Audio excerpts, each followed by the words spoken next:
Try to remember when you were learning something difficult for the first time. I'm not talking about memorizing facts. I'm talking about learning a new life skill.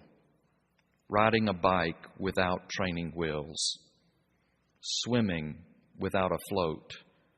Or diving without looking up to see the water. After we turn to follow Jesus, we must learn what it means. And learning is not easy, which is why most people give up on it. Learning from the life and teachings of Jesus challenges our thinking. Learning from Jesus is like your first bicycle ride without training wheels. Learning from Jesus is like putting your face into the water before you can swim. Learning from Jesus is like resisting that instinct to look up as you are diving in. Learning to follow Jesus is not about memorizing facts. Learning to follow Jesus is about developing a new life skill with all of the risk, challenge, and fear that goes with trying something new and different. It feels risky to take your feet off the ground and balance on two wheels. It feels uncomfortable to put your face in the water when you don't have to.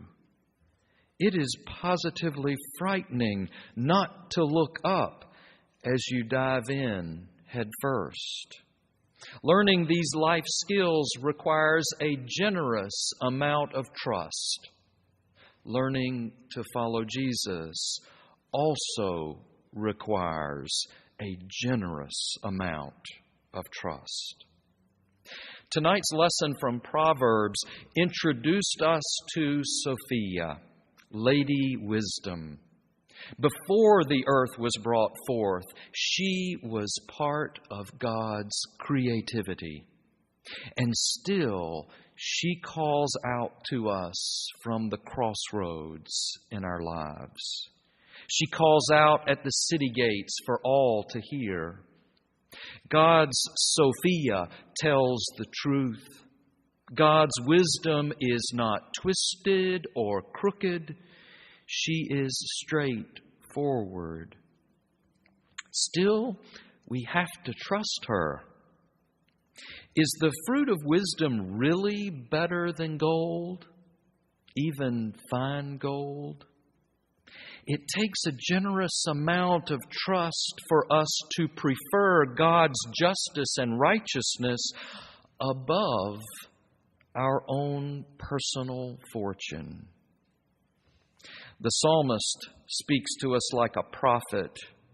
We are called not only to hear and heed God's wisdom, but also to teach it to our children so that they might put their trust in God. It is like learning a new life skill to put your trust in the way of God, in the way of love. It feels risky, challenging, and even frightening. The easiest way to respond to the risk, the challenge, and the fear of love is by complaining and criticizing other people. Just look at the Pharisees in tonight's gospel lesson. They were unwilling to learn from Jesus. And so they complained about his lifestyle and criticized his followers. Notice how Jesus responds. He is not defensive at all. He simply tells the Pharisees they must go and learn. Likewise, we must learn. After we turn and choose to follow Jesus, we must learn what it all means. And what Jesus says that it all means is this: God desires mercy, not sacrifice. Jesus quoted the wisdom of God spoken through the prophet Hosea, where God says, "I desire your mercy, not your sacrifice." The way of love remains as risky, challenging, and frightening today as it was thousands of years ago. It is not a set of facts we can memorize. It is more like a new life skill we must practice in order to learn. And it takes a generous amount of trust to follow in this way of Jesus. The first step is turning to Him.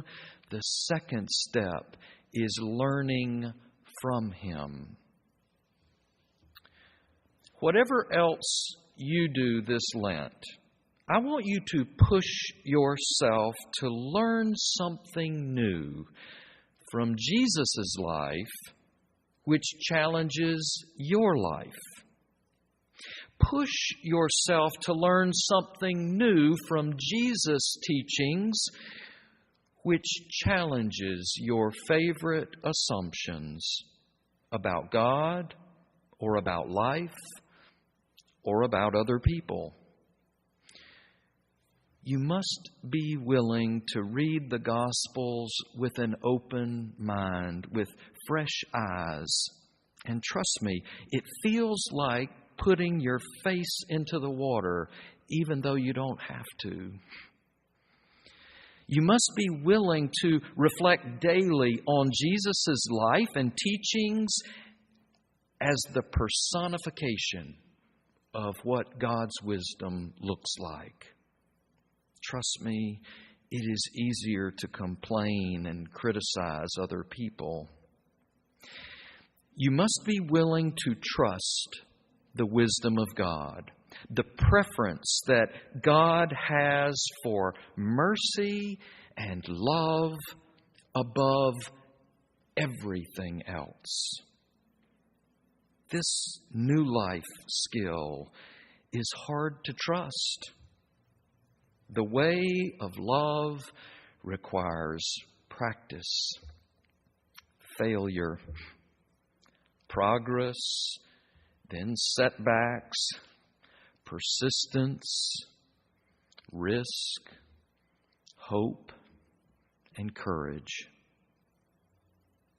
The third verse of our hymn this evening sums up the way we can learn from Jesus' example. As thou didst hunger, bear, and thirst, so teach us, gracious Lord, to die to self and chiefly live by thy most holy word. Amen.